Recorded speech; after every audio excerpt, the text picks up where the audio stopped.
In recent years, Australian housing prices have continued to rise. Many people have an illusion that the Australian economy is doing very well. Actually, it is not.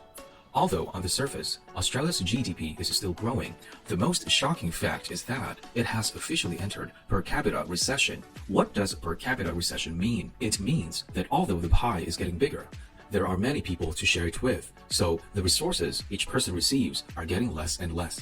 On top of that, Australia's unemployment rate is soaring, so the economy is very weak. We need a remedy to unblock and revive the economy. The highly anticipated remedy is an interest rate cut. But on July 8, 2025, the Reserve Bank of Australia, or RBA, which monitors the economy, said it would not cut interest rates and would keep the rate steady at 3.85%. It was like a doctor telling a patient to wait and observe, and not to give the injection yet. This news shattered many people's expectations because almost all financial experts, analysts, and more than 97% of the market predicted that the RBA would definitely cut rates on July 8. The Australian Bureau of Statistics, or ABS, recently released the latest Consumer Price Index, or CPI, which showed growth slowed to 0.7% in the 3 months ending in June, lower than 0.9% in the March quarter.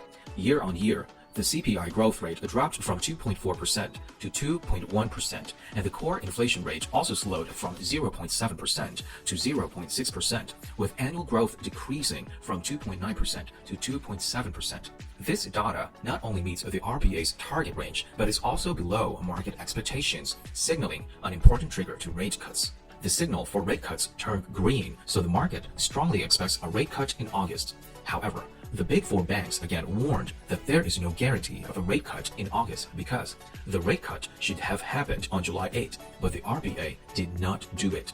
Why did the RBA refuse to cut rates this time? Why make such an irrational decision?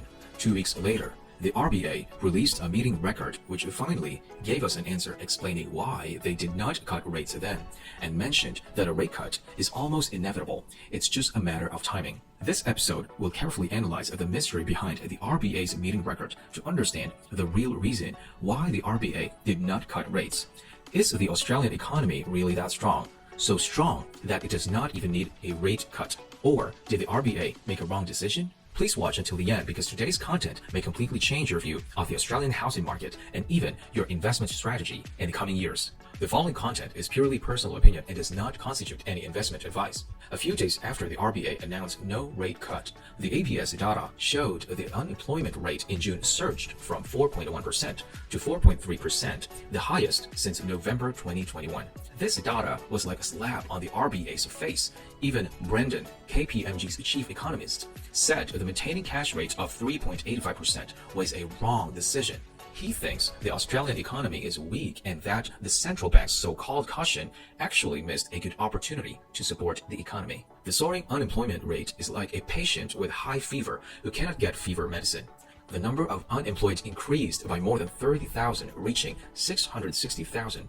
This means more and more people are losing jobs and feeling uncertain about the future. So consumption and investment willingness naturally drops sharply. Besides soaring unemployment, Australia's economy has also entered a per capita recession, which feels like malnutrition. According to the latest ABS data, GDP only grew by 0.2% in the March quarter, with annual growth of only 1.3%. It sounds pretty good since it's still growth, but is the reality really like this? We need to look at another number: how many immigrants Australia has introduced during this period. Immigration affects the total national population. If immigration increases, there are more people sharing the economic outcomes. Even though the pizza, or GDP, is getting bigger, because Australia has crazily introduced many immigrants lately. When calculating per capita, GDP actually declined by 0.2%. The ABS data shows that since 2023, Australia has recorded 7 consecutive quarters of population decline. There was a slight rebound in the fourth quarter of 2024, but the first quarter of 2025 again fell into per capita recession. This means that although the pie has grown slightly, with many more people sharing it, the slice each person gets is becoming smaller and smaller. In 2024 alone, the population grew by 446,000 people, of which 340,000 were overseas immigrants coming into Australia. Although these people bring tax revenue and consumption demand, they also divide the economic outcomes. So, through large-scale immigration policies, the Australian government has made the national GDP figure look like it has not entered technical recession. But for everyone living here, our living standards, purchasing power, and actual economic experience are actually declining. We are in a per capita recession. Although nation may be wealthy, the people are not necessarily strong. I don't know if everyone has felt this, but our actual income has actually decreased. The atmosphere in Australia is filled with uncertainty. Sometimes you hear friends around you saying their job positions are becoming precarious. Although layoffs may not have happened to you personally, if you ask a few more friends, their companies are undergoing layoffs. Under this economic environment, what will people's consumption look like? It will definitely sharply shrink. We are facing downward pressure on the economy. It is very clear that Australia urgently needs an interest rate cut. But why did the RBA decide not to cut rates yet? After the decision to maintain interest rates on July 8, the RBA Governor Michelle Bullock was heavily criticized by the public. She kept silent and barely responded, but the meeting minutes exposed the inside story and truth. There were 9 board members attending the meeting, and the voting result was 6-3, deciding not to cut rates. The 6 who supported not cutting believed that cutting rates 3 times is just 4 meetings, did not align with the central bank's cautious and gradual monetary easing strategy. They thought the current economic data, including monthly inflation indicators and private demand, were actually stronger than expected. So, they said to observe first and not rush to cut rates. Hearing this, you might be scared and think that the emperor is not anxious, but the eunuch is. But there's no need to be so afraid, because the minutes also revealed that all members agreed Australia would have multiple rate cuts.